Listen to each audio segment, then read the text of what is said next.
राज्यामधील लोकांना या शासनाने ज्या योजना आखून दिलेल्या आहेत त्याचा उपयोग सर्वसामान्य आणि गरीब लोकांना झालेला आहे।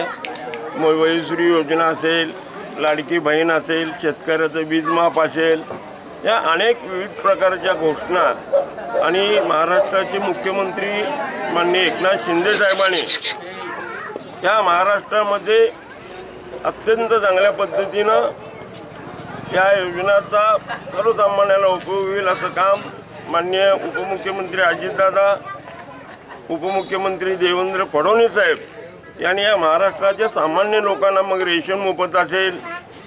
आता आम्ही दुसरी योजना या 4 दिवसामध्ये परत महिलांचे एक आलेले आहे ते आम्ही सुरू करणार आहोत। या माध्यमातून इलेक्शन झालं काम संपलं असं होणार नाही। सर्वसामान्य लोकांना या महायुतीच्या बाबतीमध्ये गरिबांच्या योजना लोकांपर्यंत